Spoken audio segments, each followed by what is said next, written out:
ദൈവത്തിന് സ്തുതി. പ്രഭാതകിരണത്തിലേക്ക് സ്നേഹവന്ദനം. ഭാഗം 2226. ഇന്ന് ഫെബ്രുവരി മാസം 3-ാം തീയതി, 34-ാമത്തെ ദിവസത്തിലെത്തി. ന്യായാധിപനായ ഒരു മനുഷ്യനെ കുറിച്ച് സുവിശേഷം ഇങ്ങനെ പറയുന്നുണ്ട്.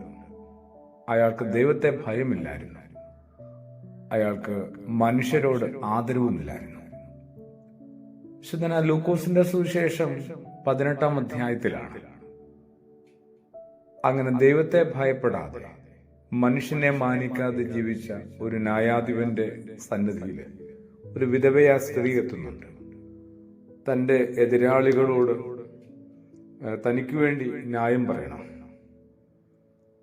ആ സ്ത്രീയുടെ വരവും പറച്ചിലും അസഹനീയമാവുകയാണ്. അയാളാവട്ടെ, ആ ന്യായാധിപനാവട്ടെ, മനുഷ്യനോട് യാതൊരു ബഹുമാനവുമില്ല, ഉള്ളിൽ ദൈവഭയവുമില്ല. അതുകൊണ്ട് തന്നെ ആരെയും അയാൾക്ക് അവഗണിക്കാനായിട്ട് അധികം ആലോചിക്കേണ്ടി വരുന്നില്ല. അവഗണനകൾ ഏറെ ഏറ്റെങ്കിലും ഈ സ്ത്രീ നിരന്തരം അയാളുടെ മുമ്പിൽ യാചിക്കുകയാണ്. ഏതാണ്ട് ശല്യമായി തുടങ്ങി എന്ന് തോന്നിയപ്പോൾ അയാൾ അവൾക്ക് വേണ്ടി ചില കാര്യങ്ങളൊക്കെ ചെയ്യുകയാണ്. നമ്മള് ഓരോ കാര്യത്തിൽ നിന്ന് വേഗം വേഗം ഒഴിഞ്ഞു മാറുന്നവരാണോ, വീണ്ടും വീണ്ടും ഒന്നും കൂടി ഒന്ന് ശ്രമിക്കുന്നവരാണോ?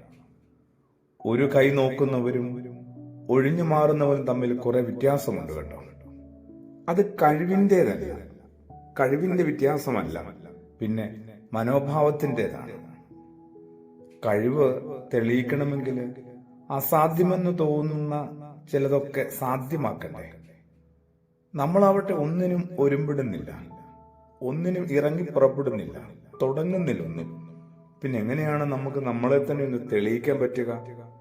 സ്ഥിരം ചെയ്യുന്ന ജോലികളിലും പതിവ് ചര്യകളിലും നമ്മളൊക്കെ സംതൃപ്തരാണ്, അല്ലെങ്കിൽ സംതൃപ്തരാണ് എന്നങ്ങ് ഭാവിക്കുകയാണ്. ഭൂരിഭാഗവും അങ്ങനെ അങ്ങ് പോകുന്നു. ഇതില് അപ്രതീക്ഷിതമായൊന്നും സംഭവിക്കാനില്ല. അരുതാത്തത് വന്നു ചേരുമെന്ന ഭയവും പൊതുവെയില്ല. ഇതാണോ ജീവിതം? കുറെ കൂടി നമ്മൾ നമ്മളുടെ ആവശ്യങ്ങൾക്ക് വേണ്ടി ഒന്ന് ഇറങ്ങിപ്പുറപ്പെടണ്ടേ?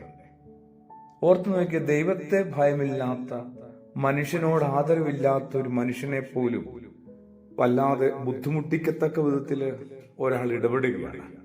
അയാളിൽ നിന്ന് ചില നന്മകളെയൊക്കെ ഊറ്റിയെടുക്കുകയാണ്. നമ്മളും കുറെ കൂടി മടുക്കാതെ പ്രയത്നിക്കേണ്ടതിന്റെയും പ്രാർത്ഥിക്കേണ്ടതിന്റെയും പരിശ്രമിക്കുന്നതിന്റെയും ഒപ്പം കാത്തിരിക്കേണ്ടതിനെയും ഒക്കെ പ്രാധാന്യം ഒന്ന് തിരിച്ചറിഞ്ഞാൽ നല്ലതാണ്. ആമേൻ.